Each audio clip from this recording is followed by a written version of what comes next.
think you're live. Oh, wow. Okay, here we go.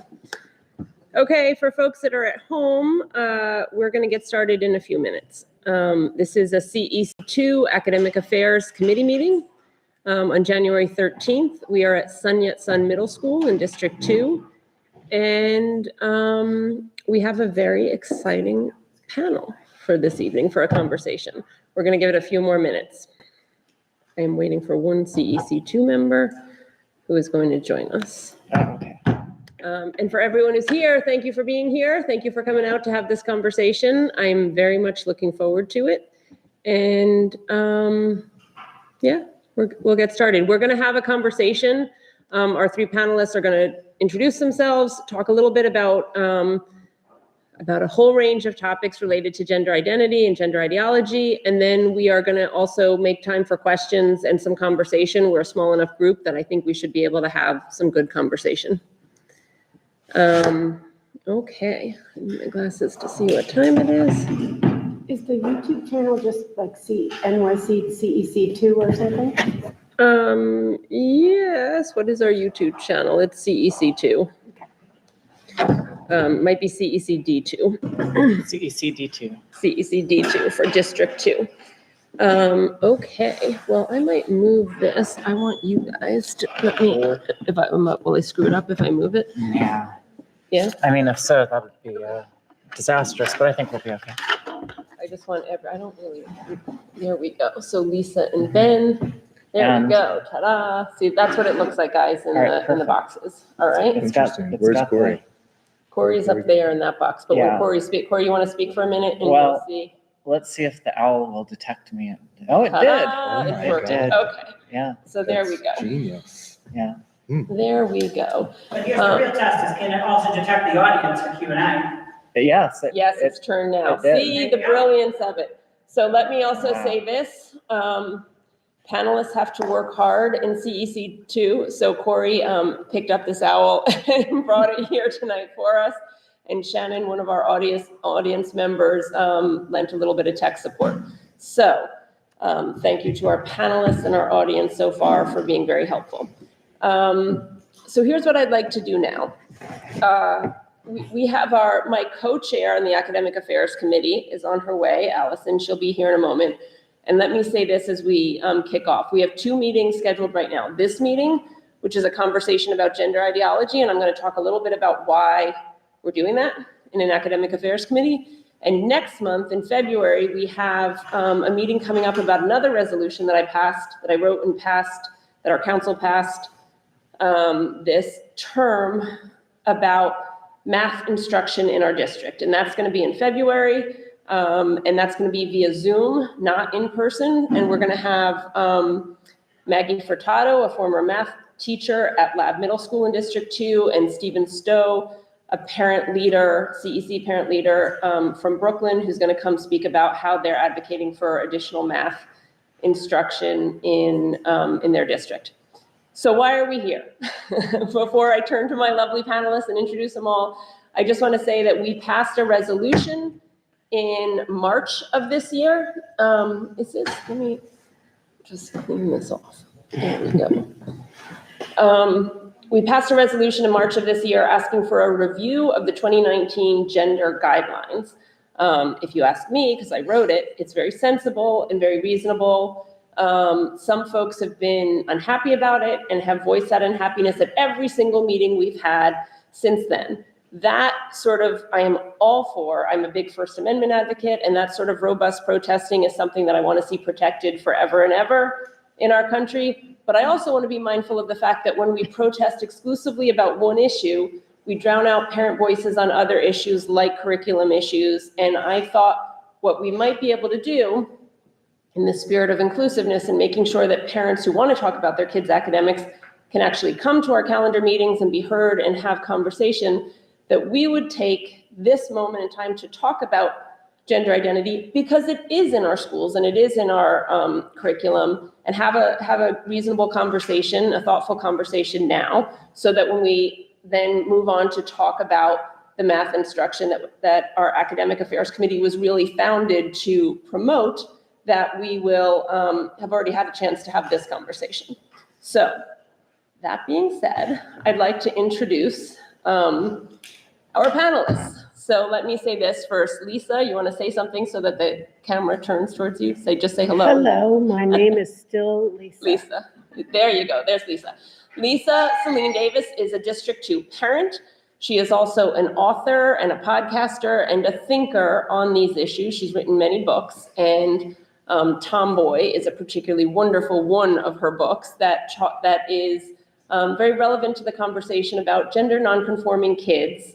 And she's going to speak about that and some other things about what it's like to be gender nonconforming kids and the parent of gender nonconforming kids in the school system in our present time.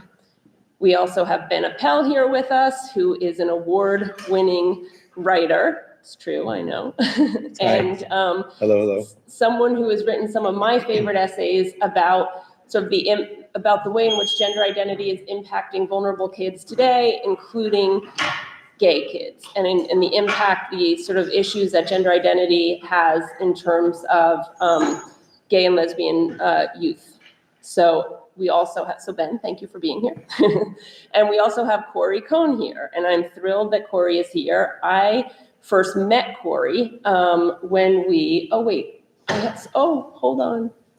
I have a chair for you, but it's over there. Our co-chair of our Academic Affairs Committee is here. I already mentioned you, Allison, talking about our math resolution and why we're here.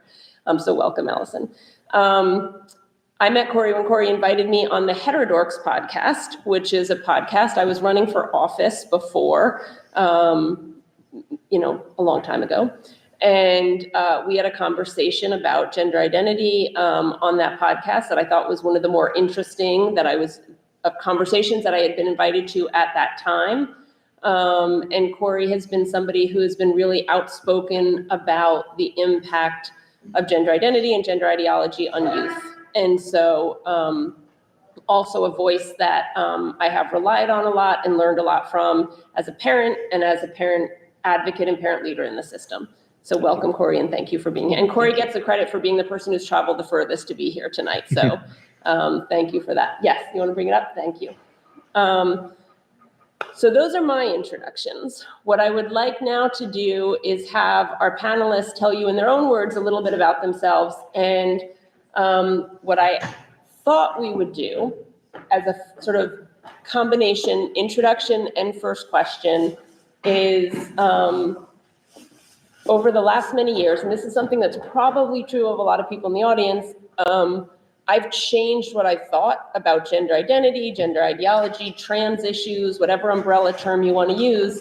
And I think that's true of our panelists and probably people in the audience. So can you do an introduction of yourselves about why you came here tonight, why this is the sort of thing you want to talk about, and if there is a defining moment, person, or experience that really changed your mind about gender issues? Yes, Corey. Before we do that, because the term gender ideology is contested, Okay. could I propose a definition that we might agree with, and that way we're talking about the same thing?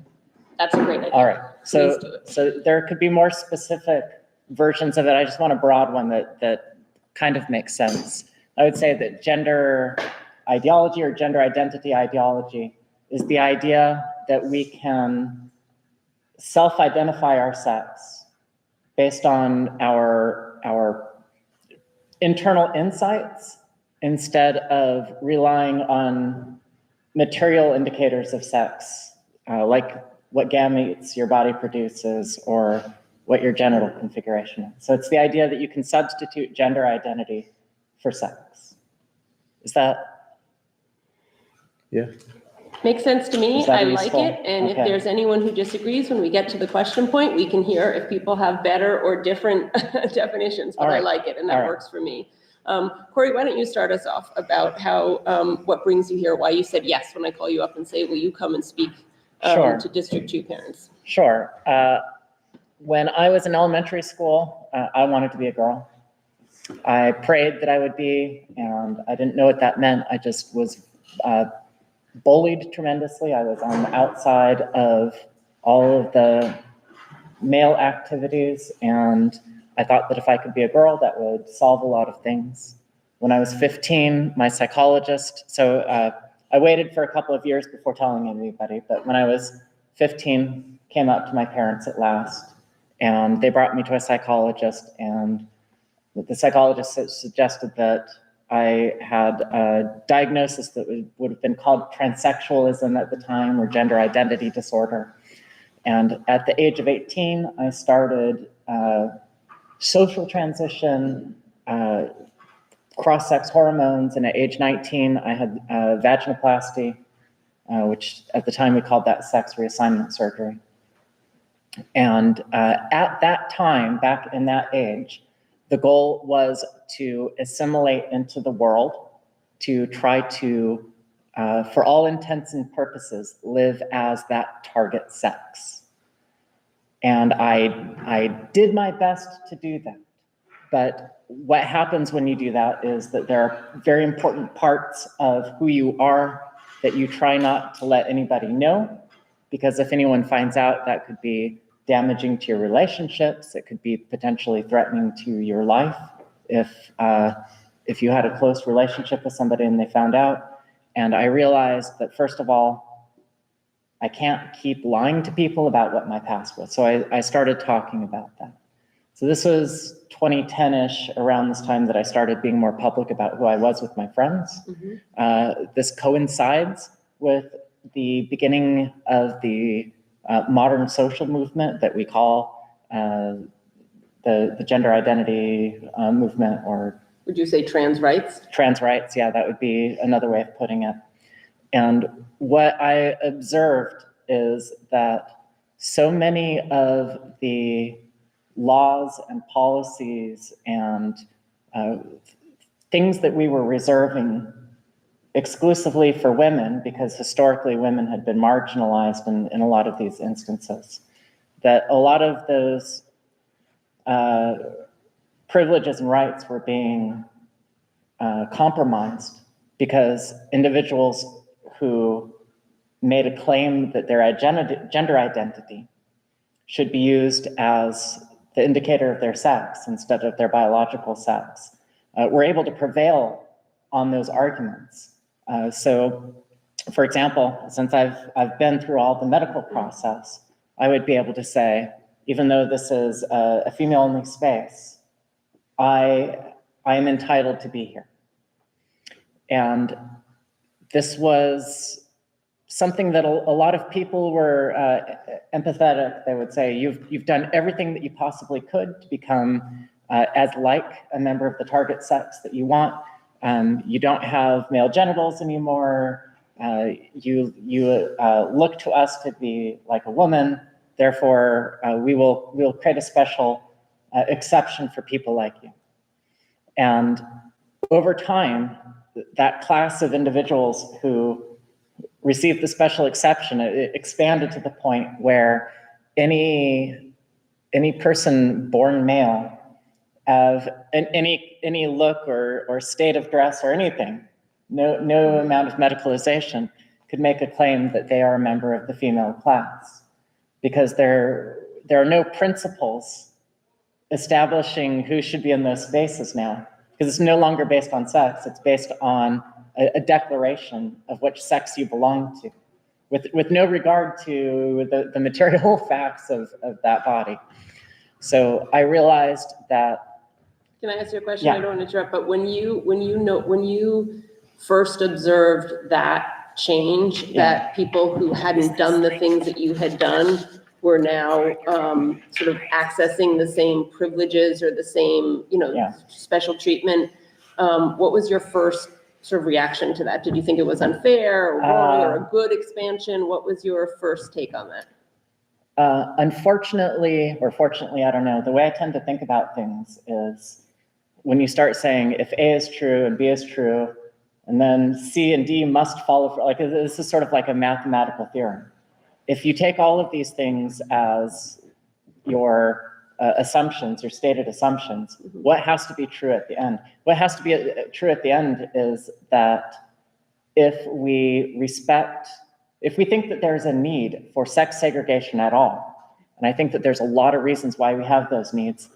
Since we're in a school, maybe the most important reason in a school is because when young women start undergoing menses and they start having a lot of issues about dealing with the changes in their bodies, they actually do need bathrooms that they can go into where boys are not going to be there.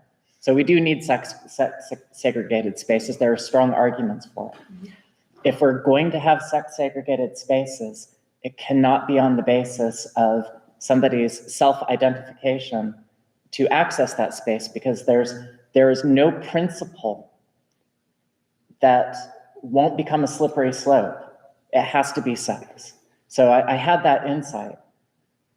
Because, and let me explain, it wouldn't be fair if you had to have surgery, if you had to have hormones, if you had to be if you had to lose your fertility, if you had to have all of these things in order to access that space. That's creating this mandate for people to sexually modify themselves, surgically and medically modify themselves. That's not fair. That's not a good thing to tell a person. You have to go get surgery if you want to be in this space. Right. So the conclusion is that, one, these spaces have to be sex segregated, and two, they have to be safe for all users. So this is especially the case that I'm sympathetic to, is boys who want to present in a feminine way, long hair, take on a feminine name, that want to have this sort of social presentation, have to be safe in male spaces. Like there cannot be any tolerance at all for any abuse on somebody based on their gender presentation. That your gender presentation, like that, has to be protected. But you cannot substitute gender identity for sex, and also at the same time have safe single-sex spaces. So that's me. I know I sound good, but let me ask you one extra follow-up, Corey. The first time I actually heard of you was not when I went on your podcast, but was when I read an op-ed that you wrote in the Wall Street, not in the Wall Street Journal, in the Washington Post, about the sort of decision-making, the thinking that led you, to having surgery when you were 19 years old. Would you mind sharing with people, like, there's one thing to sort of be more open with your friends, and there's another thing to write an op-ed in one of the biggest newspapers in the country. I didn't think anyone would read it. Yeah. So the day after it got published, were you like, I'm happy I've done this, or oh my God, what did I do, or both? Or what was your state of mind after that, after you were so publicly talking about your life? Yeah. I am just constitutionally not able to worry about things. So this thing happened, and it's like, this is the new state, right? There was yesterday and there's today. Here's everything that's going on today. Now I have to adapt to it. Okay. So it was. Oh man, that would be a great skill for kids all over the country. And adults. That's great. In this op-ed, I spoke about how the vaginoplasty, this construction of an artificial vagina, left me sexually dysfunctional, and I have not been able to have an orgasm with a partner like ever, because I had this when I was 19 and I was a virgin when I had this surgery. That's a very sensitive thing to disclose. Yes. And I had my managers at work show up and be like, that was a great, like, I was just not expecting anybody at work to be reading this. That was a great piece that you wrote. I'm like, thank you so much. Now you know I can't orgasm. That's great. That's great. Thank you. Well, I wouldn't use great or not great. What it was tremendously brave, and I think it gave an opportunity for so many people to have the conversations that I think are incredibly important. I thought it was brave when I read it, and I think it's brave now, and I'm grateful to you for writing it. So thank you. I'm going to jump to Lisa, since Lisa, you're our resident District 2 parent and mother who has talked about these issues for a long time, not really been, we're always honest here in CEC2, not really been able to have as many conversations in our district as you would like to have. And I think Lisa is a voice that we'd really like to hear more of in our district. So Lisa, why don't you give the expanded intro of who you are and what got you here? Yep, thanks Maud for having me. I have kids in this school district. I've been a writer for 20-something years, like a lot of writers. Once I had kids, I started writing about parenting. I guess so. Lisa, sorry, I'm going to interrupt for a sec. Yeah. Can you guys hear in the back? Yeah? Okay. Love those acoustics. That's amazing. Okay, Lisa, take, It's hard to hear? we Okay. can turn on that mic then. Let's see. I'll just start by projecting. So I've been around the concept of trans kids for a very long time. Hold the And mics. I know people who have transitioned medically from puberty blockers to hormones, to cross-sex hormones, and are thriving. And I know people for whom transition has been really wonderful. And the bulk of the people I know, transition has not been really wonderful for them. But I am a person who wants to leave a lot of wiggle room and am very interested in multiple viewpoints and try to stay away from there's one way to think about or understand these issues. However, when I first started speaking up about my own family experience, which was just having a very masculine daughter and having people not understand that or have any room for that, I was really shocked by the vitriol I was met with and the threats to kidnap my child and to stop me from speaking. And what I did was spend many years trying to understand the objections to my original point of view, which is, I accept trans kids, but sometimes there are masculine girls and feminine boys, and we don't know who they're going to become, and we need to leave room for them. Maud asked me to talk about what changed. Not that much has changed for me, except I got a lot more information.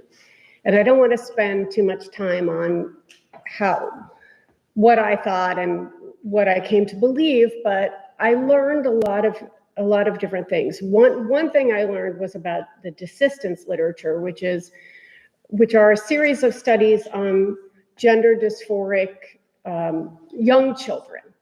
And they all came to the same conclusion, which is that if not socially transitioned, the bulk of them desist in their distress and grow up to be gay. That was quite enlightening for me. And most of the studies are relatively old, but the age of research does not matter. It only matters if new research has come along that is better and that changes the outcome. And not all the studies are old. In addition, I started learning a lot about gender identity. And one of the things I learned was that, well, first of all, that it's an idea and it's a way to understand yourself. It's a way to understand your difference. It's a way to make sense of the feelings you have. And I accept that some people feel that they have an innate gender identity that is separate from their sex and that they may want to change their body to or social category to align with that. But not everyone has a gender identity. And I began to object to the idea that we had to all accept this idea of gender identity because it's an idea. And I began to worry about the imposition of this idea onto gender nonconforming children, because to transition is an act, it's something you do. And a trans kid is an interpretation of a certain kind of child or a way a child understands him or her or themselves. So I started really trying to interject viewpoint diversity into this conversation. And what I found was that people would object to what I had to say without knowing what I was going to say. And that I was deplatformed by my own school, who would not even send out the announcement about this talk tonight. And deplatformed by some major newspapers that I used to write for, and that there was a lot of censorship around this issue.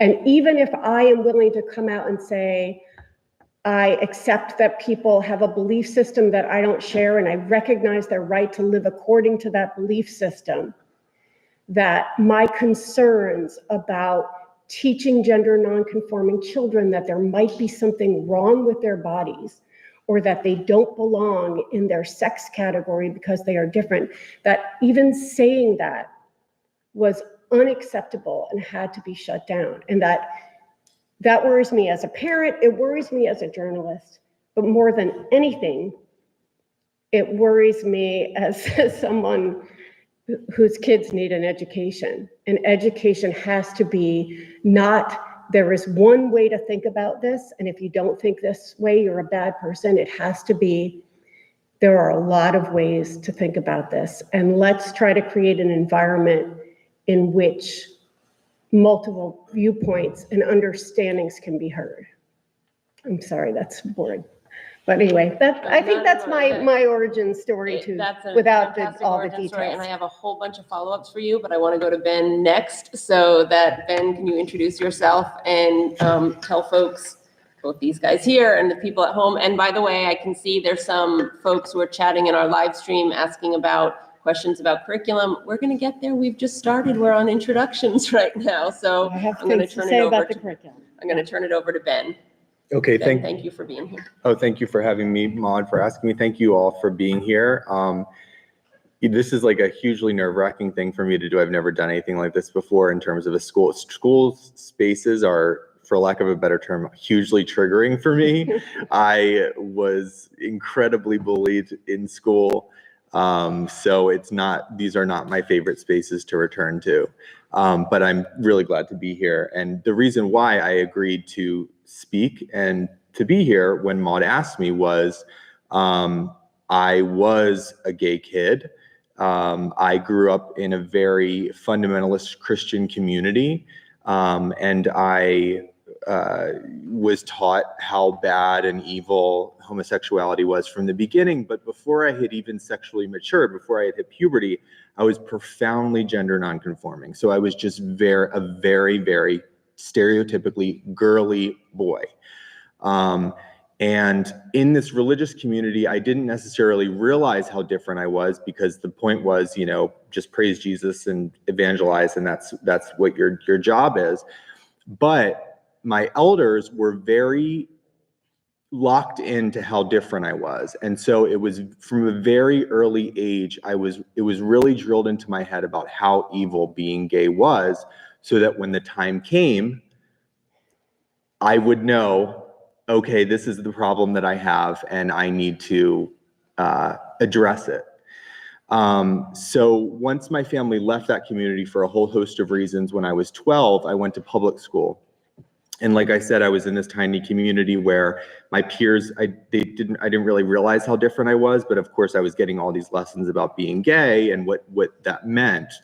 And then I went to public school and I was tormented from the beginning. I mean, hundreds of kids in my grade. There were 4 kids in my grade where I used to go. Now in 7th grade, there are over 200 kids in my grade. And I was bullied from the jump. Are you a boy or a girl? They called me the F word, and they made up slang. They wrote about me in the library books. I mean, it was very, very brutal, and I really struggled there. I internalized all of that. I developed OCD, anxiety, just a crippling depression, and I turned to drugs and alcohol from the beginning. Very early, when I was around 12 and 13. And by the time I was 15, 16, 17, I was using drugs and alcohol every day. This was in the 90s. So I graduated from high school in 2001, and then I went to college, and my drug and alcohol abuse got worse. I did get sober in my early 20s. And after going to the psych ward, breakdowns, suicidality, all of those things. It was very, very bad. And in my early 20s, I got sober, and I started to get my life together, and I started to kind of back when I was really bullied in middle school, my coping mechanism was to defeminize myself. So I was like, oh, this is the way that boys are supposed to be, and I'm clearly not this. So I made it a full-time job to constantly self-scan for signs of femininity. I cut my hair, I cut the highlights out of my hair. I walked differently. I listened to different music. I wore different clothes. I was like, I became what a boy needed to be in order to ward off those bullies. And essentially over time, it did actually work. But of course, I lost a kind of ability to really, it's okay. I kind of lost the ability to really express myself authentically. And with that, I think with free gender expression and being able to be gender nonconforming when you're young, there's a lot of creativity that comes with that. I was a really artistic kid. I was also a really athletic kid.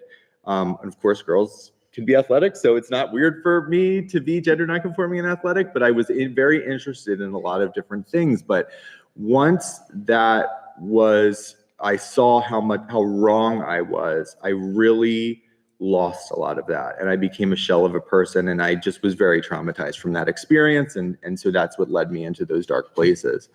So once I got sober and got better, and I'll speed this up here, but I started to come to terms with the fact that I was gay. I started to kind of revisit being gender nonconforming, and I kind of found that empowering in a way, like I just kind of tried to reconnect with the young person I had once been before I felt like I really needed to change everything about myself. So, I got involved in LGBT equality, and I worked on Maryland's marriage equality campaign, and then I eventually met my husband, and I worked on a transgender rights legislation campaign, which was against, discrimination against transgender people in employment, housing, and public accommodations.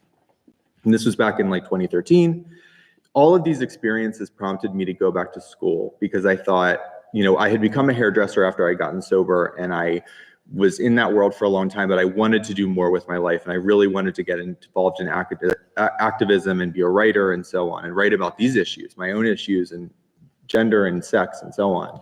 And so when I began at Columbia in 2017, I was really geared into this. I was really hoping to create a world. This is very grandiose of me, but I thought I want to create a world where there's like more space for gender nonconforming boys and girls, where like little boys and little girls who are really different in that way. Yes, they might not be the norm, and they might be different from, and maybe the overwhelming or the majority of young kids might be act like stereotypical boys and stereotypical girls, but there's going to be gender nonconforming kids that are inherently and naturally that way. And rather than saying there's something wrong with you, and really protecting them from the bullies, from safeguarding them, because the teachers were largely absent from my experience. There was no one really around to kind of intervene, apparently. So I thought, how great would it be if young kids didn't have to have the experience that I did, where they could just be nurtured and protected and said, yes, you are different, and that's perfectly okay. And to also say, like, to talk about resilience, no, you're not the norm. Yes, there are a lot of boys that are really different from you, a lot of girls, and that's perfectly fine as well. But guess what? There are also a lot of people out there that are just like you. So you will find them. They are around you, and that will happen, and it will be okay. But the most important thing is being true to yourself and being who you are, and just protecting that. And that was the experience. So when I got involved, I went to school and I interned at GLAAD, and I was right around this time where there was something like where that vision that I had was not the vision that people wanted. Suddenly, I started learning about this kind of idea of protecting trans kids, not protecting gay kids, but protecting trans kids. And I thought, oh, that's, great. Yes, like protect trans kids. But I started thinking like, well, what's so different about a trans kid and the kid that I was? What is the difference? I'm not sure. I mean, so then I started really looking into gender identity disorder, what became gender dysphoria. And I thought, okay. And then I started looking at all of these things and started just critically thinking about it. But very similar to what Lisa had, when I started posing these questions finally out loud, I was very much ridiculed for that and shut down and accused of hatred and bigotry. And so I thought it was very, very disorienting and confusing, and I didn't know what to do, really. So like Lisa, actually, in a lot of ways, I got really hungry for knowledge about this. And I thought, okay, well, if I'm going to, you know, these other folks that object or tell me that I need to shut up, they might be right. So I need to figure out like what's going on here.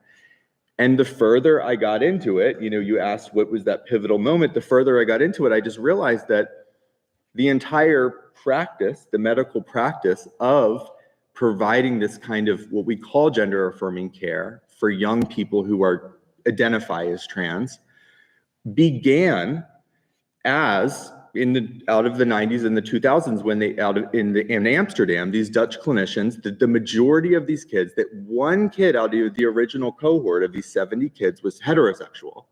One kid out of 70.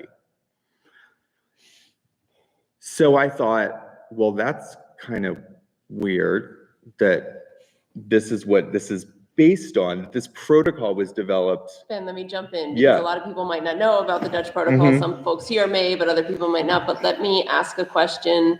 I don't mean to be overly obvious here, but let me ask this question this way, because I love the way you laid out the story of your experience. And you've written about this, and I've read some of the stuff, but had you been back when you were 12 years old and you were being mercilessly bullied, if you had been exposed to the idea that maybe you were born in the wrong body and you were actually a girl, how do you think that would have impacted you? Okay, well that's actually where I kind of really started being concerned about this, because, and thank you for asking that, because when I started asking myself that question, and look, this is speculation, I can't lay my, you know, this is all speculation, this is all hearsay, but when I looked back and I thought, I was crippled with religious guilt, one thing, you know, that was one thing, if adults I trusted and guidance counselors, teachers, whoever had intervened and said, Ben, there's these bullies, you know, stop the bullies, you know, stop calling him names, this is the way that he is. And then if they told me, this is not a spiritual malady, this is not something evil about you or wrong, this is a medical defect that can be fixed, my God, would I have thought, hallelujah, I'm saved. You know, this would have been everything to me. And I would have thought, sign me up. And I would have fit in. I would have been allowed, apparently, to express myself in the way that I wanted to, you know, to be gender nonconforming, so long as I identified as a girl. But what that would mean is that there would also be folks saying, and there's also a medical protocol that you follow. And hearing stories like Corey's and understanding the history of this protocol and seeing that, there's a lot of ifs and there's a lot of questions about how ethical and okay this is for kids. That's when I really started to think, okay, there's something this is a conversation that deserves to be talked about. And I feel like I can and I should be able to have a voice in a conversation like this. Mm-hmm.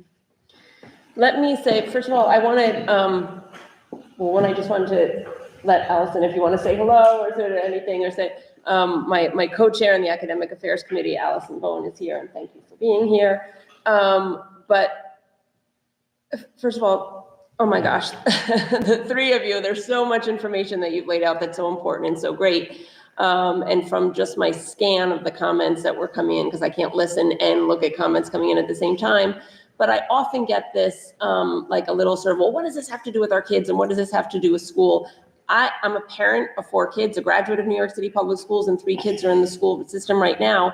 And it has a tremendous amount to do with our kids, with what our kids are going on in school, because to pick up on something that each one of you talked about, and particularly Ben and Lisa, there's only one way you're allowed to talk about these issues in broader society, and in our schools. And I shared with our 3 panelists that we got some emails coming in to our council complaining about them for being here, complaining that they were going to share ideas. Some people said that hate speech and they shouldn't be allowed to speak, and that it was harmful or illegal or hateful for them to be here. I haven't heard a single hateful thing up here. The night's young. Maybe you're going to get to the hateful part of it, but I haven't heard anything hateful up here as of yet. But there really is, and this is something that concerns me in many other areas, this censoriousness around how we talk about it. And I know I didn't say that I was going to ask you this, but listening to you guys, the 3 of you, it comes up in my mind.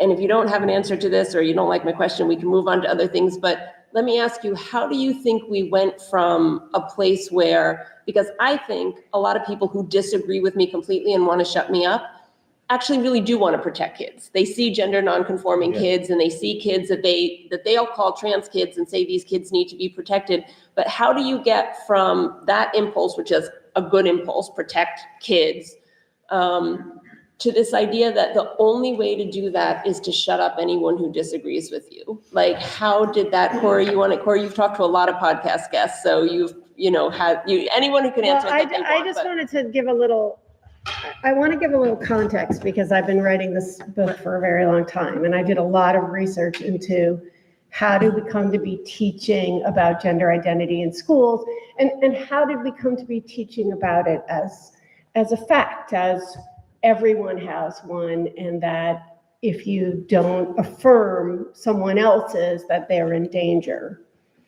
And the first thing I learned was that it starts in the 90s from as anti-bullying. Whatever your question is, I'm looking forward to hearing what it is later. So it starts in the 90s as anti-bullying work, and it comes out of the bullying of gender nonconforming children, mostly feminine boys, one of whom who was beaten almost to death. And that resulted in a lawsuit. So it comes more from lawsuits than it does from actual concern. But gender nonconforming children are at increased risk of bullying and violence. But what they meant by bullying was almost being killed and being taunted. And I interviewed the person who launched that movement. It has turned into, if you don't use the exact words that someone wants you to use about them, if you don't talk about them in the third person they want, that they are being harmed. And I think it's important to know that we all want respect, and we all want our children to be safe, but the word safe has really evolved. And there are a lot of reasons for that, including changes in parenting, kind of the over-parenting, which I am guilty of, like many people, and wanting to protect our kids from experiencing emotional harm. But it does not come out of that. It has nothing to do with that. It comes out of gender nonconforming children were not safe. They were not going to be okay. And it'll take a whole book to tell you how we got from this kid lost organs. His head was put in the urinal and other kids peed on him. Okay, that's what we're talking about. How do we get from that to, if you don't use the pronoun I want, I'm in danger of suicide? And the bottom line is, as Chase Strangio admitted at the Supreme Court, the suicide statistics that you're hearing are not true. There are not increased suicides among unaffirmed trans youth. There are, in fact, increased suicides, usually from affirmed and transitioned people.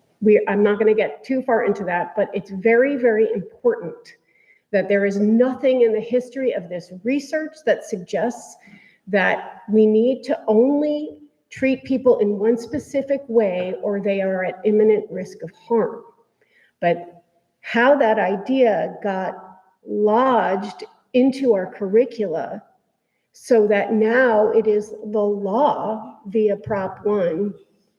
Why would you not treat someone the way they want We'll have. We are gonna get to questions, so one of the things when We're I gonna let talk about Lisa, compelled speech. one of the things that we are not going to take shout outs. We are going to have a respectful conversation and be respectful to these panelists. Lisa, can you finish your thought on this?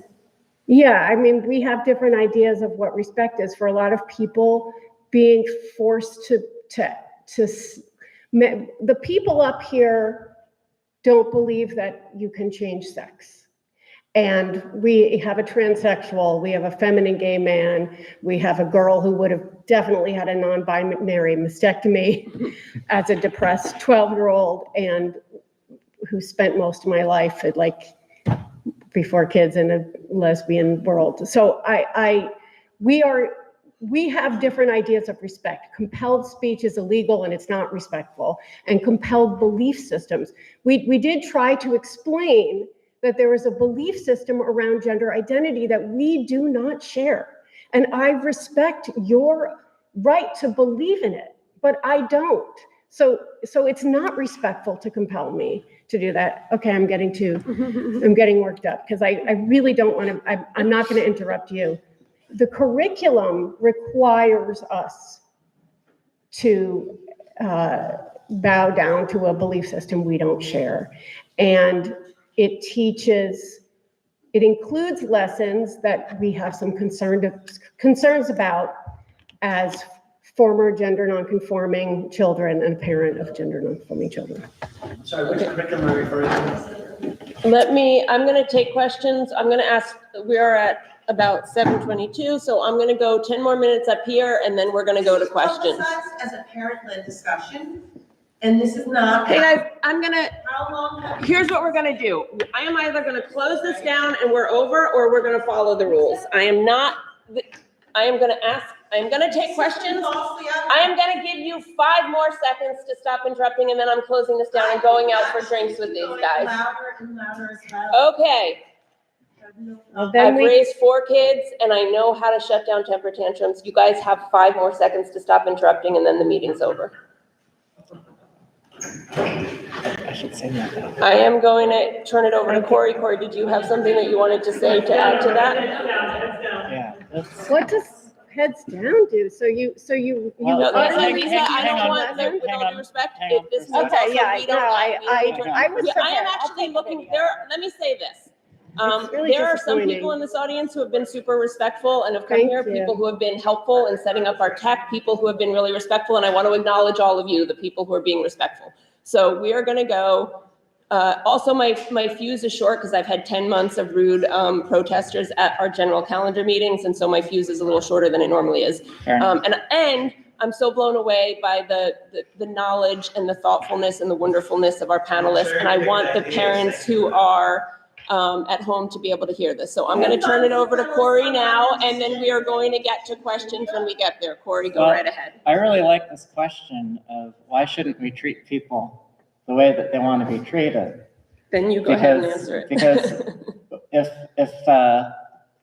here's something that I've noticed just generally, but it's more commonly in the trans community, but this is something anybody can experience, is that when you feel down on yourself and you feel degraded and you feel like you hate yourself, one of the things that affirms that sense of self-disgust or self-hatred is when other people treat you badly.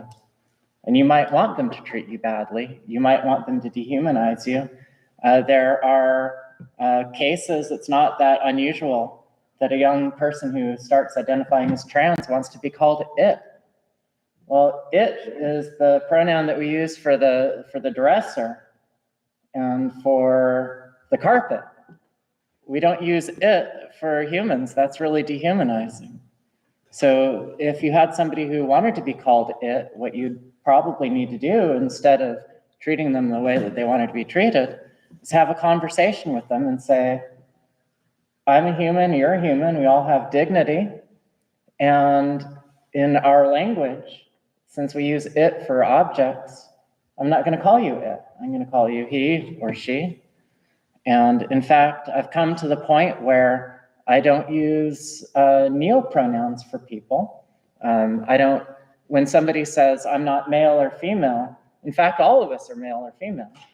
You can't opt out of that. That's just something that you have to face and acknowledge. And might be very difficult because you might hate your body. And I know what that's like quite a lot, because I did hate my body and I had it surgically changed, which I should not have done.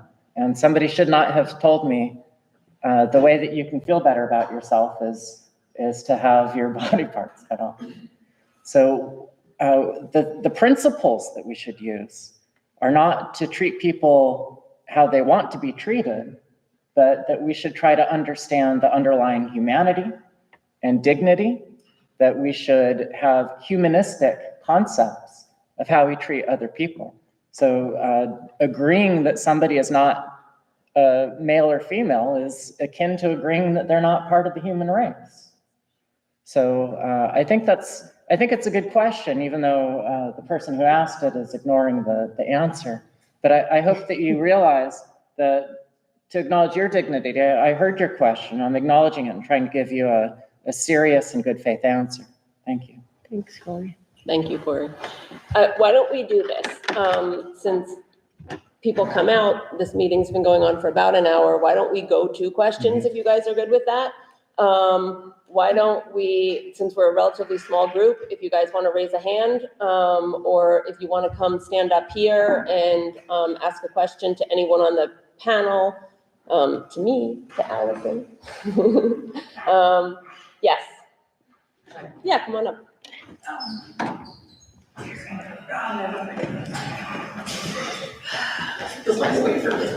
Just do a loud, clear voice, and I can repeat anything we need to.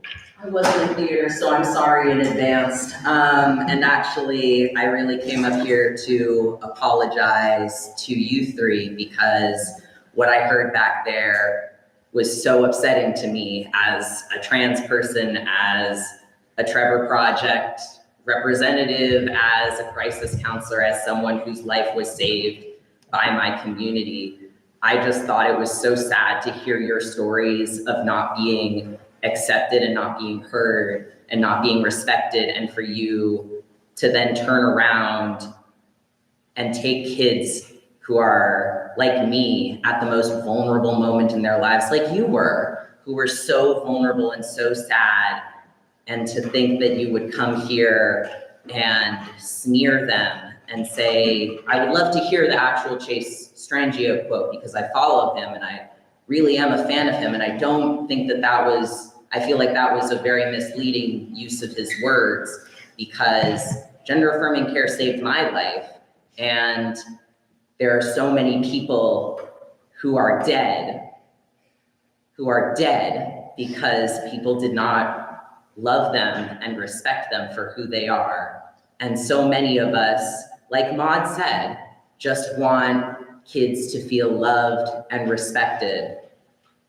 And if you could tell me the exact definition of a woman, of Corey, I'm sorry, this is actually for you. If you could actually define a woman for me. Okay, I like a nice concrete, Yeah, thank you for all the words, and thank then you. I like the concrete Thank you. question, it's awesome. Can I use your name? August. Yeah, thank you, August. So I do encourage you to go look at the transcripts from the Supreme Court Scrimetti case, because you watched it. Go check out those transcripts, because they did ask about the suicide, completed suicide. So there's a difference between suicidality, which is like I feel suicidal, versus a suicide attempt, which is and a completed suicide. And Chase did acknowledge that the number of suicides is very low.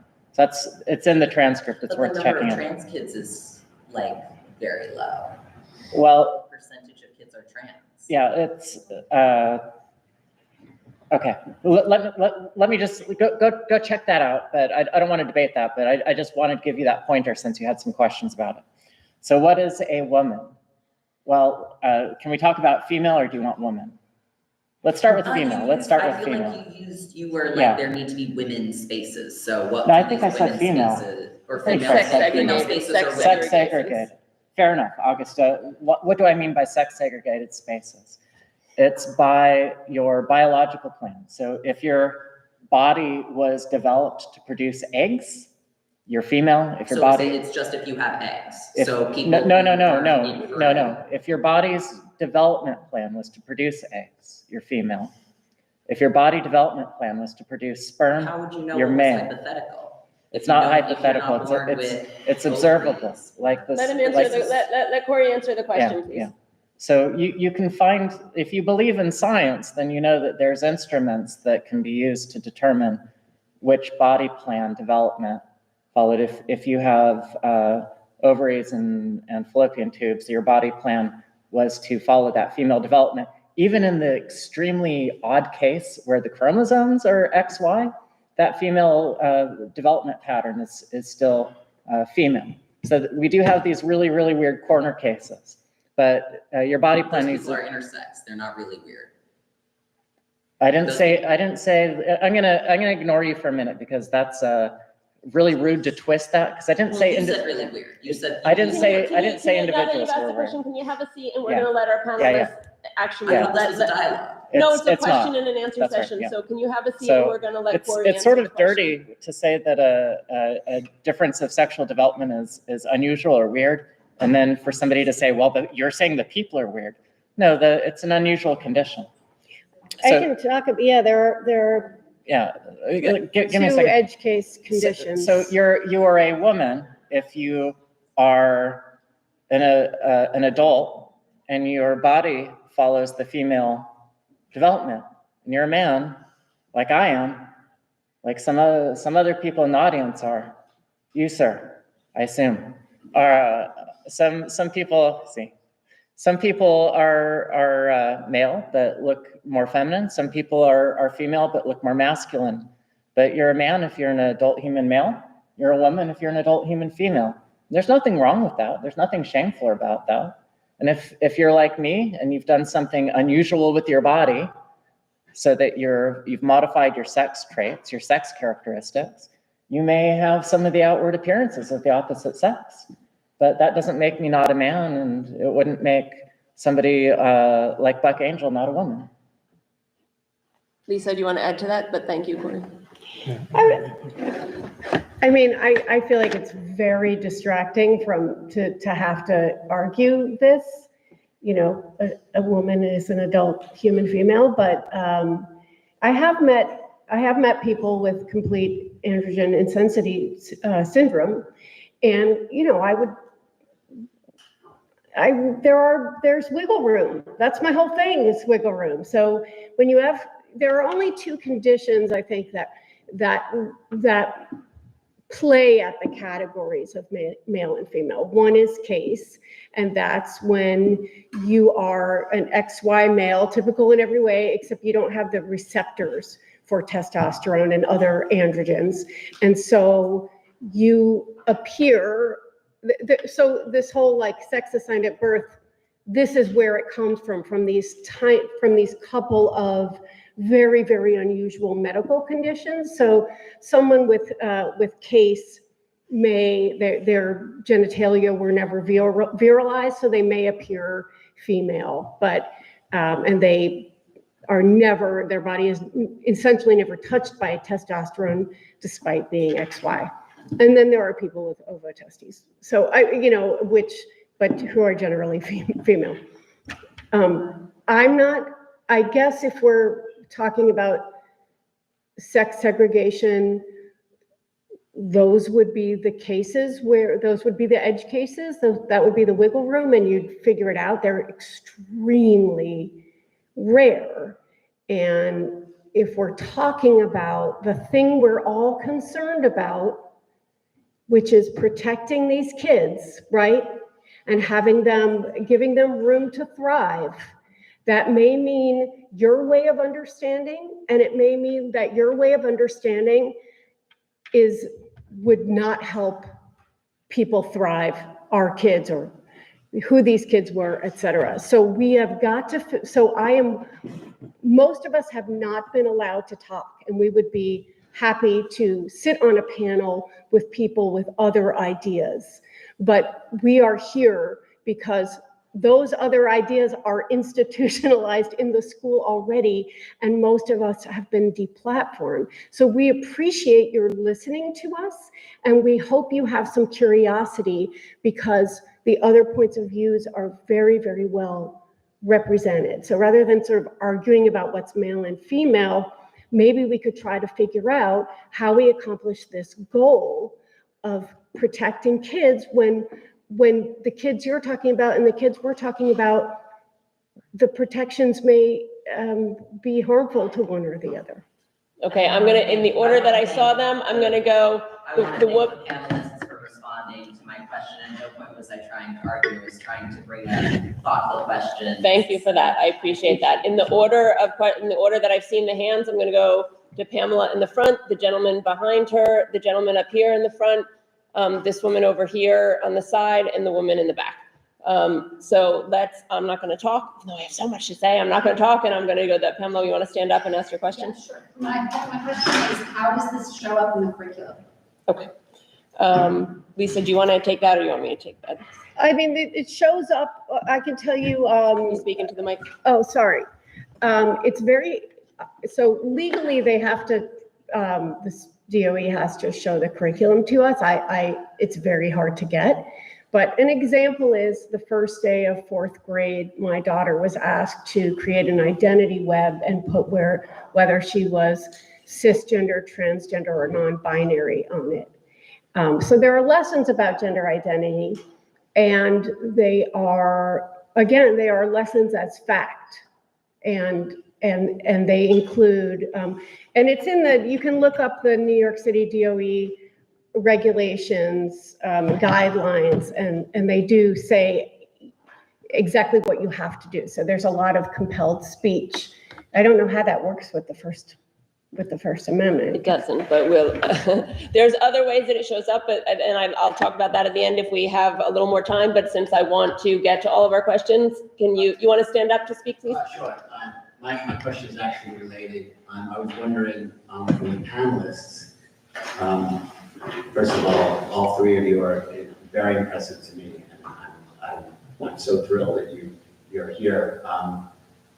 I'm wondering if you had recommendations for actual published curriculum that the district might consider taking a look at in order to achieve the aims of inclusiveness for everyone.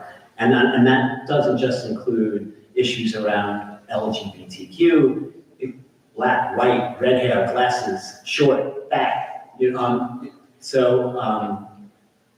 there must be something out there other than something in the chancellor's regulations or a series of suggestion lessons that I know that the DOE puts out, because that's not a year-long curriculum, and that doesn't speak to the day-to-day things that happen. If you think about a kindergarten class or a first grade class, where day-to-day kids are learning how to understand who they are. And so I'm wondering that the three of them I'm interested in. Yeah, I'm gonna pass it on to them. If any of you guys have any answers to that, go ahead. I'm gonna just say, that I have a for the project. folks at home who might just want to be hearing it, there was a question about whether there's any curriculum that you would recommend that would be better than what's coming in now. I just wanted to make sure people. Worth looking at. So I just wanted to see, because if folks at I home. want to make a quick plug for something, and then I'll Yep. give it back to Ben. Oh, I don't need it. I'm working on a guide. It will be free. Someone asked me to do it for a liberal kind of think tank, and it's only about gender, because that's the thing I know about, but it's how to look at each of these issues from lots of different viewpoints, and I try to take all sides, and there are many sides, seriously. So I want to say to the people who are, that if they want to look at it and give feedback, the people who are feeling like they're really upset and offended by what we're saying or disagree with us, I would welcome some readers and feedback on it. I don't know how there's also, there's a great program called the Mill Institute. It's a teacher training program. And it's wonderful to teach people how to have respectful disagreements, and again, to teach teachers how to lead discussions where kids can feel safe expressing themselves. And, well, I'm not going to tell the story, but someone of my kids, one of the teachers did it, and it was kind of a beautiful thing that happened with a kid from an immigrant family that had politics that didn't match most of the school, and a way to welcome that child. So Is there nothing out there that's like a guide, day 1, this, day 2, 3, 4, like, I know Win Wisdom has every day laid out for the entire school year. The math curriculum is everything. No, I laid hear out. you. That in terms of the kind of, an LGBT curriculum that I would like, I'm not aware of a curriculum like am. that, but there is, but Corey is. I'll say one thing before I give it to Corey. I think we should have a discussion about what or how much we should be talking to kids about these issues. And for me, I'll get it to you. for me, gender curriculum, especially for middle school and younger, can be boys and girls look and act all different kinds of ways. And that's really all that was needed in my kids' elementary school. And But I would- there's a program there's a curriculum that Corey's looking up. We're gonna get it before we go, but let's take our hopefully. next question. But if Corey can find Trying it, to find it. would you stand up and speak up loudly so folks at home can hear you? Yeah, hey, my name's Michael. I'm a D2 parent. I got 2 kids, 2 daughters, 17-year-old, 19-year-old. One is trans, one is not. And both my questions were stolen, so I just want to say to the panelists, listen, I'm sorry for your experiences, because I've lived a lot of this, and I've known a lot of the parents who've lived through this, so I can relate to kind of everybody, and it's definitely tough. And I can tell you my experience with other parents and with a lot of trans youth and parents of trans youth has been very different, thankfully. Experience with doctors has been very different than some of the stats that have been presented. So I guess I've been lucky, and I don't know how it is for the rest of the country, but I live in Chelsea. It's probably ground zero for liberalism, and it's been actually really positive. So I guess my question then would be to you is, so if I have one daughter who's trans, one who's not, like I said, I'm a D2 parent, I've lived this experience. I don't know if anybody has any questions for me. But how do you keep both of them safe? Because the question about the curriculum, I think, is a great one, and what the curriculum is. But how do you keep both of them safe and feel actually, valid? What does safe mean? I explained where it came from. What safe was not urinating on the guy's head, Right. So beating him till he had to have his for spleen your removed. example of K through 8, Right. and using a restroom. So safe for girls is not having somebody assigned male at birth in that bathroom. Right. And from my parental experience, I've never known any kids, because I just want to share one thing with you as a parent of one trans and one not, and this is for all the parents that I've met, and I've met a lot. I'm talking like 100 parents. All the parents want the exact same thing. When they found out that their kid, or they thought their kid might be presenting differently, they prayed to God that they were not going to be trans. I'm telling you that right now. When they started realizing that it was probably going to be the case, they prayed that they were just gay. I'm telling you, I mean, absolutely, and I mean, this is all. And when it really finally happened, everybody that I knew wanted their kid to be safe and feel loved, and they didn't want them to attempt suicide. And I'm not going to argue what the rates are, but I'm only speaking from my experience and the parents that I've known. The dysphoria is real and it's high. So when I say safe, how do you not marginalize the kids that are going to feel that dysphoria times 10 because you're over there and you're over here, Right. by who's assigned what, versus the kids that I think, Corey, you might be worried about. They're like, I just want to be wherever I want to be and go into whatever bathroom I want to. Right. And again, like I'm saying, like most of the parents I know, I don't know one that cared about a kid that just wanted to go to the bathroom and pee and be left alone. Like none of them cared. And none of them had any safety. Yeah, Thank it you. makes Let's go to sense. Corey for the response. First of all, thank you for coming tonight. and telling us about your family. And I've talked to other parents also. I know it's not a joke at all for families to go through this. It's extremely difficult. It's trying on the parents, it's trying on the siblings. I know that you get good-hearted people giving you the worst advice at the worst possible times about what you should do. Hopefully I'm not going to be one of those people, but it could be the case. Your job as the parent is to try to get your kid into adulthood able to launch. That means alive, with a good sense of the difference between right and wrong, being able to make good decisions, being able to be self-supporting to the best that they can. That's your job as the parent. And that makes total sense to me, especially when, and I apologize, I'm going to tell you something that's true. Generally, it might not be true in your case, but a lot of these doctors and therapists have been telling tales to parents about what the truth is and about what the risks are. It sounds like you have a male child who's trying to become a girl. The surgeries aren't that great. And if your child is on puberty blockers, there's a good chance that they'll never have a normal sex life. And that's crushing, actually, because in order to partner with people, a healthy sex life is really important. I think you understand that.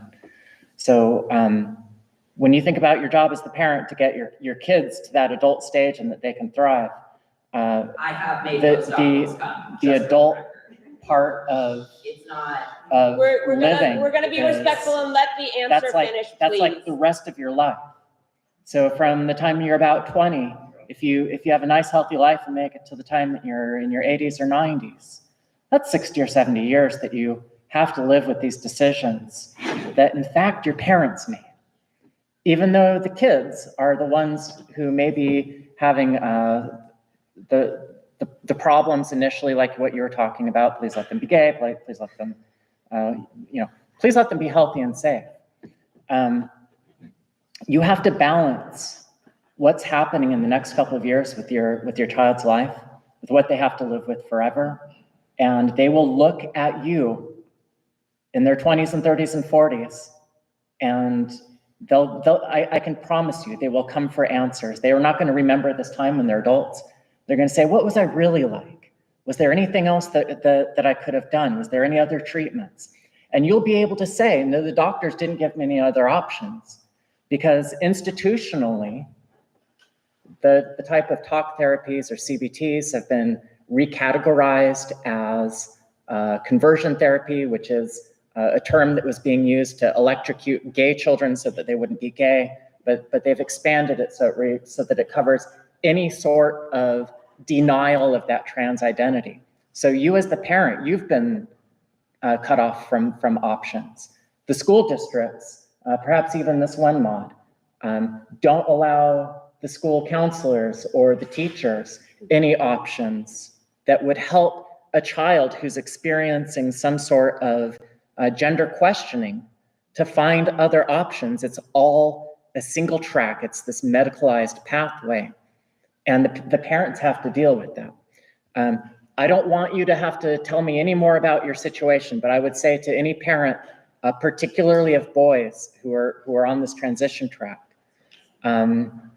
be so circumspect about puberty blockers and estrogen, because if they become sexually dysfunctional, that's going to affect their relationships well into their adulthood.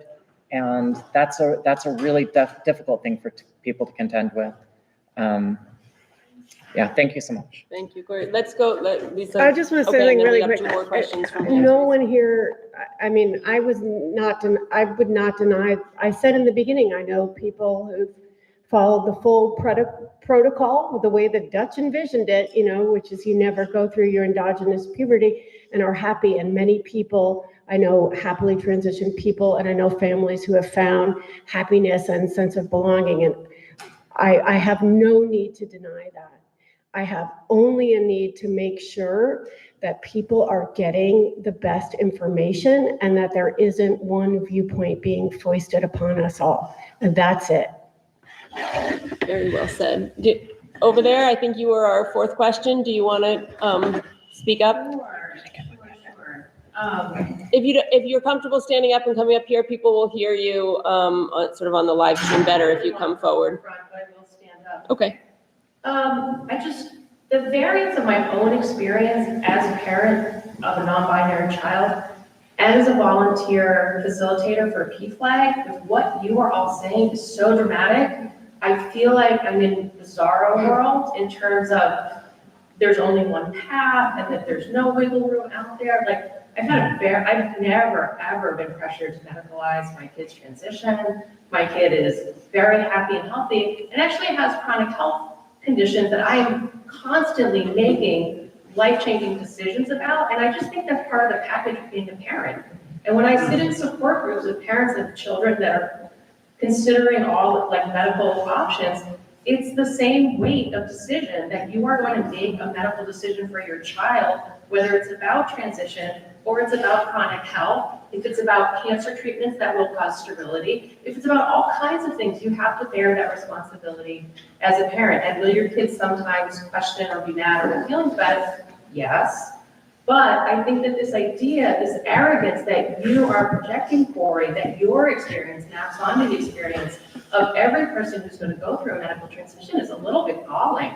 And I think that there are a number of success stories out there. And actually, like the misquoting of the Daniel Jackson study of the suicide attempts, I see this, I encounter this all the time, which I think, you mentioned at the end, of saying that suicidality is not, or suicide attempts are not affected by transition. It's actually wrong. That is a very challenged study.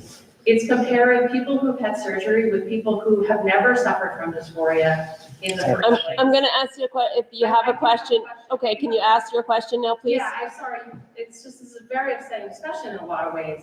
What I want to have you unpack is we all seem to be on the same side of like, let kids be kids and wiggle room and all of that, but we are facing a tsunami of anti-LGBTQ policy coming our way. And I want to know if what I'm hearing on stage is that you don't believe that non-binary is an actual real identity or experience, that there's only male and female. I want to know, yes, you're nodding, yes. I want to know if you support Trump's proposed idea of eliminating X-gender markers for people who adults who identify as non-binary, because I'm seeing a lot of. Is that your question, whether we support, whether anyone up here supports the X marker for non-binary? Actually really trans kids. Like, is trans identity a real thing? And should it be eliminated from school curriculum? You're so articulate. I really appreciate the question. Do you mind if I ask you a quick question? I'm going to answer that, but I want to know because PFLAG no longer stands for parents and friends of lesbians and gays. It stands for something.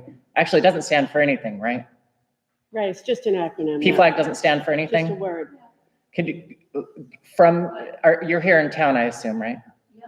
Can you tell me of the children who are doing PFLAG activities? I'm not going to talk about. No, I'm just wondering, are any of them gay and lesbian, and what about what proportion? And the reason I ask is because where I'm from in Indiana, it's about 80 or 90% of PFLAG kids are because of gender identity. And then there's a few who are bisexual girls, and there's like no gay boys. This is supporters for adults. It's for adults. PFLAG for adults. PFLAG is for people in relationship with members of the LGBTQ community. Oh, that's right. What was I thinking of? GLAAD. No, it's not GLAAD. Anyway, thank you. So do I support eliminating non-binary markers from official documentation? So if there is a marker on your documentation that's supposed to list your sex, it should be male or female, and there's no need at all for your documentation to reflect your gender identity. Does that answer your question? Yeah. Okay. We have someone in the back here was my fifth question. I guess one of the things that was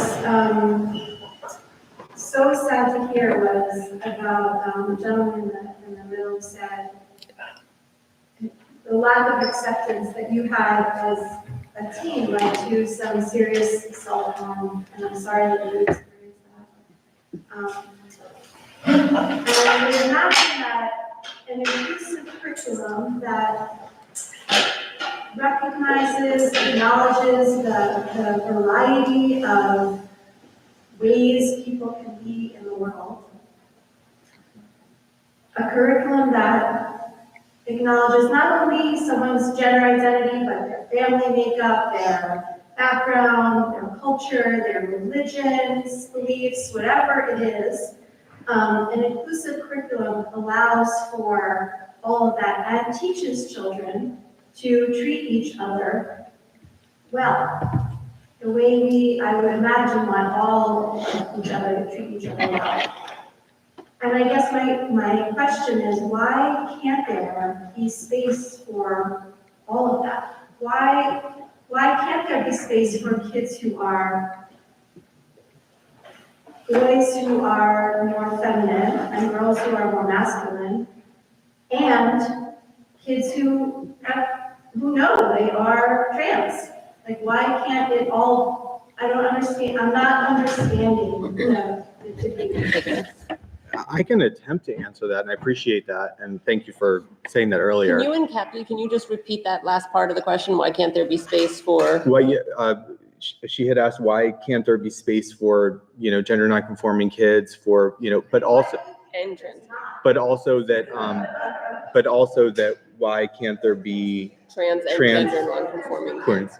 Oh, and you're saying why, and you're asking why am I saying that there's not? I don't understand the debate because I'm not understanding who is telling you. Oh, okay, great. so Thank you for the question, I and appreciate let's go to our Yeah. response. No, I appreciate that. So, and I can understand that. What I was trying to explain is my own experience and what I had assumed or hoped would be the case for schools, for kids growing up, is that there would be space for them. What my concern is that with this approach to teaching about gender nonconformity, and that, for example, the curriculums that talk about, if you like this and this, then these are girl things and these are boy things. And there's a very kind of rigid way of looking at that.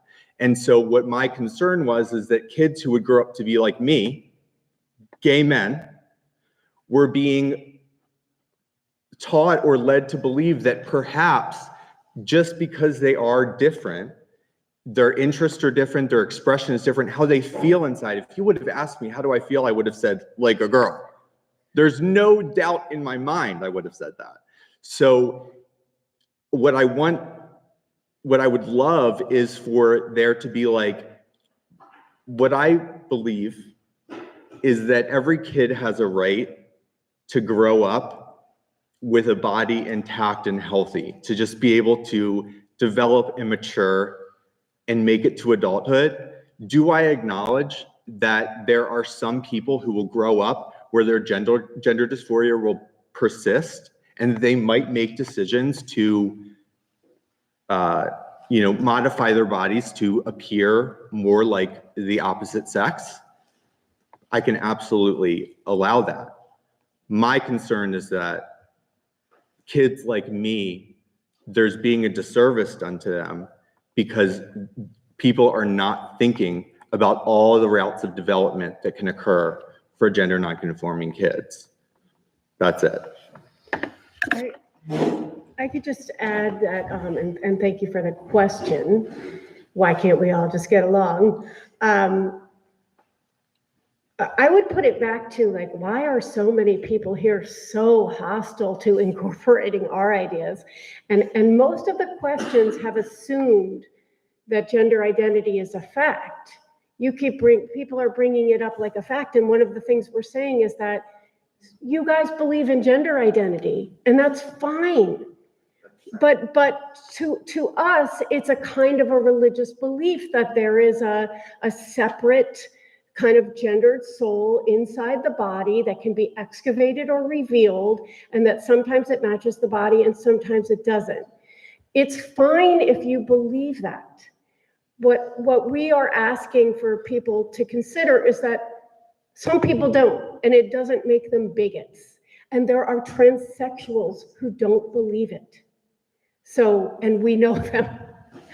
And there are multiple ways of interpreting gender nonconforming children, and it's not just about medicalization, it's about social transition, which if you read the literature on it, has been contested from the beginning. And it's about books like, that teach, if you read I Am Jazz, it says, I have a girl brain in a boy's body. That is called transgender because I like pink and I like mermaids. And therefore, what many children learn is that if they're a boy who likes pink and mermaids, then they're in the wrong body. And it's okay.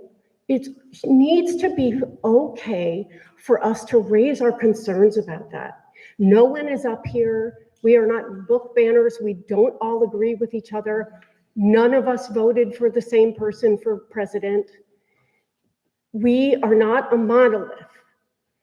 All we are asking is for all of you who believe deeply in gender identity and for whom it has brought meaning to your life and brought your family closer together and made your life better and made you feel good. And I accept that and I honor it, and you can do it.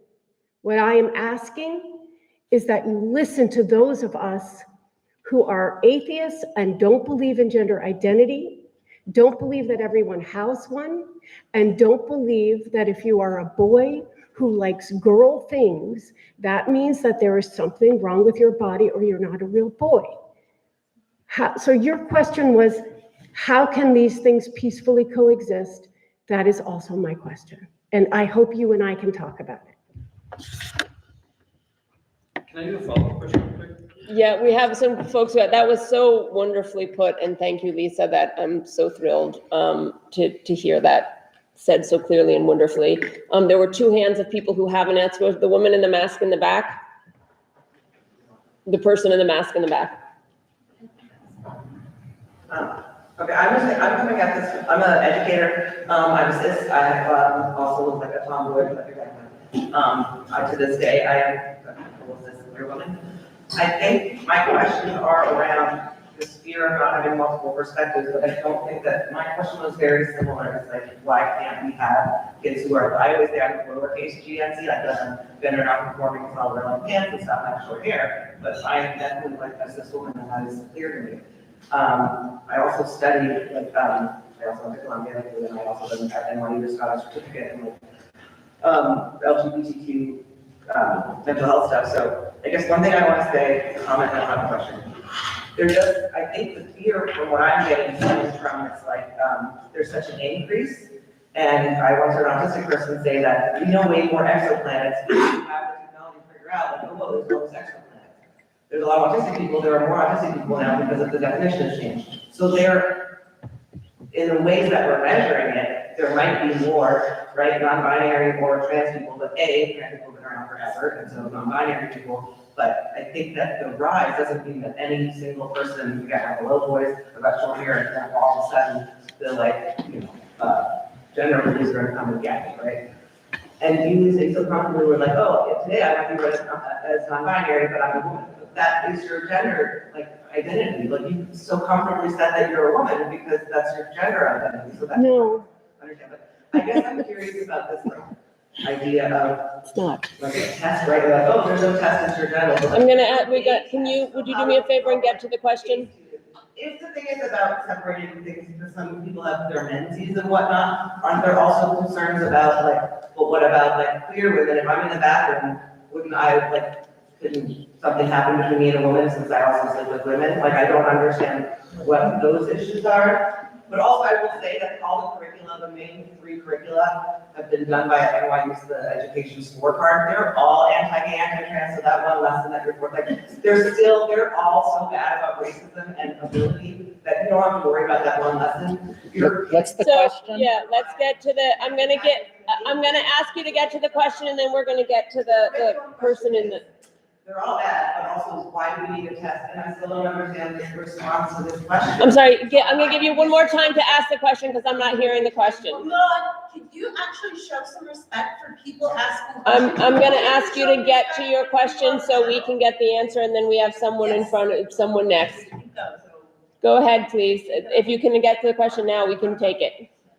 That is a question, why do I'm hearing a lot of like cross talk about, well, we need it for this, but I'm like, okay, well, we're thinking about that. Okay, I'm not sure that I understand that question. No curriculum can make someone gay or straight, and talking about people who exist in this world is something that we should be doing. Okay, thank you.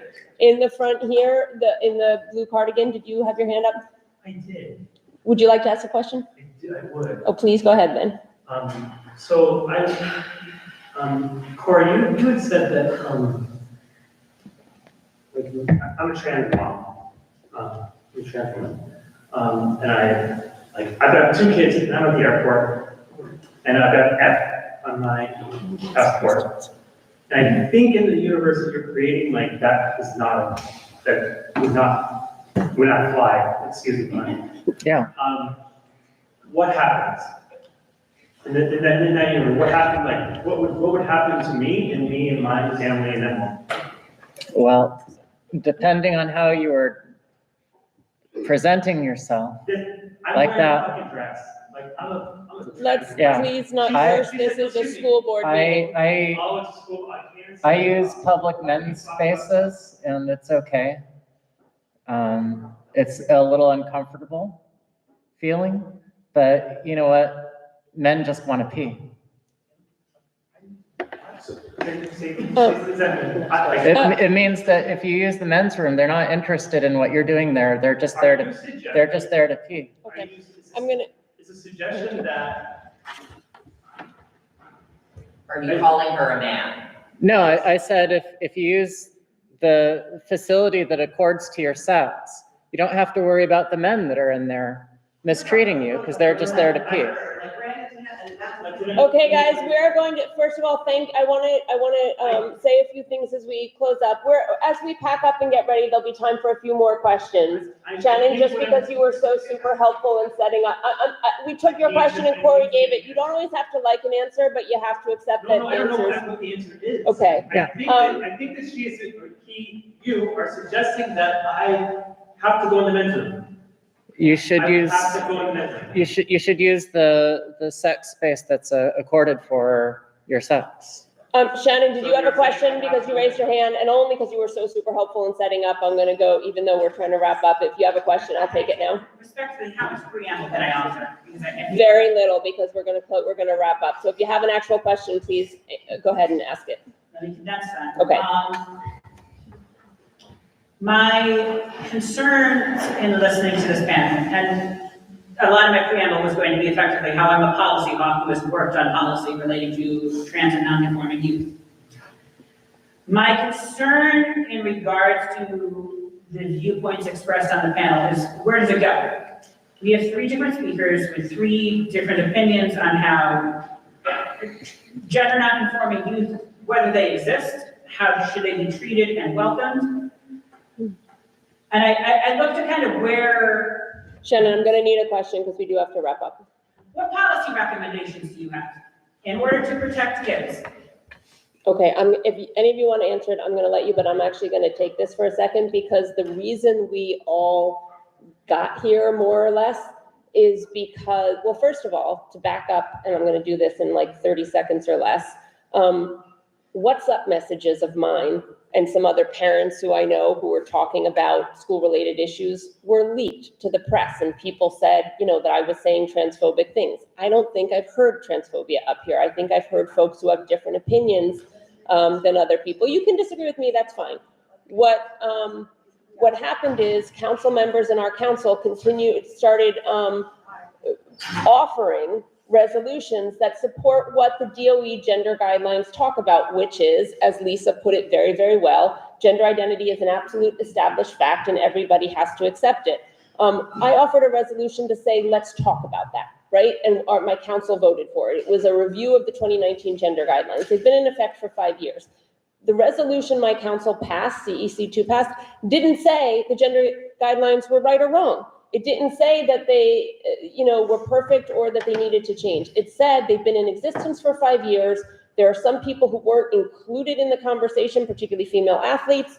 Let's include those folks and have a review of those guidelines.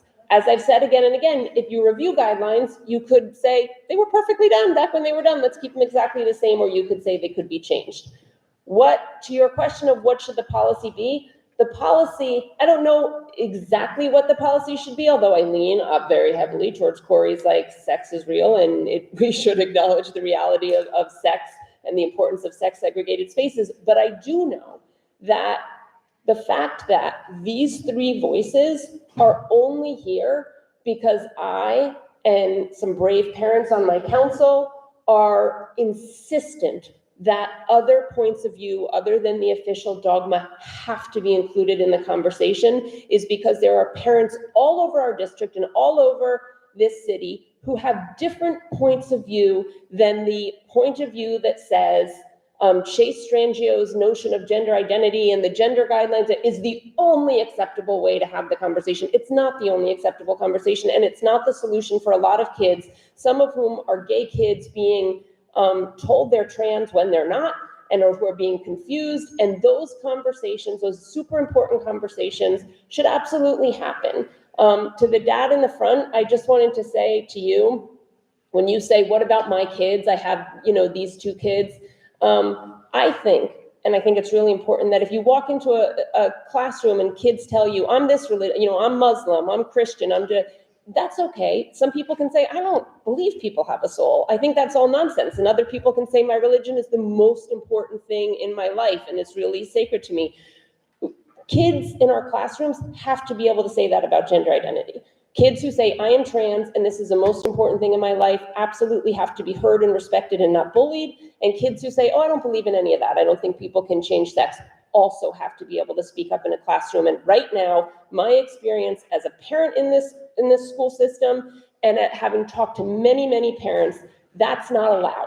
And kids have those conversations, but they're just not allowed to ever have them in any sort of official capacity.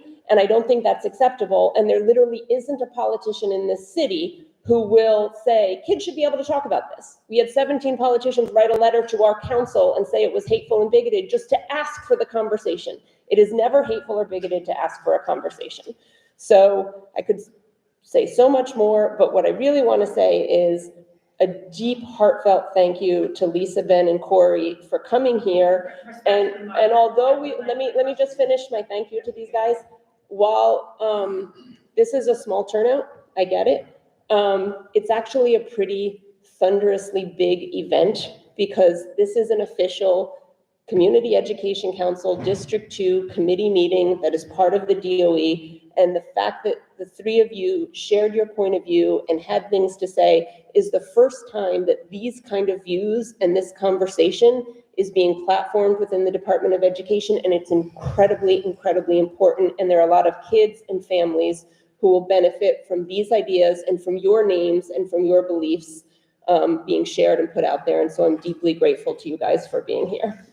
Allison, do you want to add anything or say anything? I just want to say thank you. Yes, and then thank you from Allison as well. If anyone wants closing words, I'll pass the mic to. What was Shannon's question was? Right, I'd like to clarify my question just a little bit.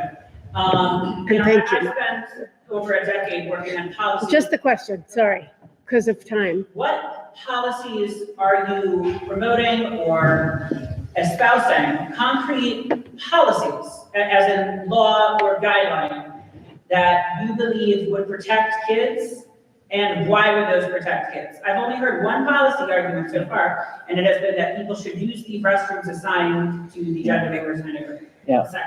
Thank you for the question, Maud. Thank you for inviting me.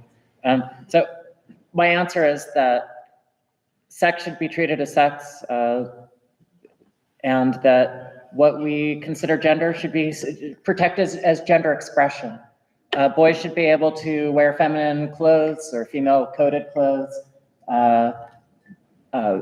Females should be able to wear boy coded clothes or masculine clothes. They should be able to adopt nicknames or whatever names they like to be called by. And they should be safe in school always, and not targeted for violence or bullying because of their gender expression. If all of the energy that went into gender identity instead went into just how we express ourselves, I think that would be the best way to help these kids. If I may briefly engage in a dialogue, would not the idea of everybody should be able to dress how they want and express how they want require sweeping anti-bullying laws and some kind of relevant education on hey, don't flush somebody's head into it because they dress differently?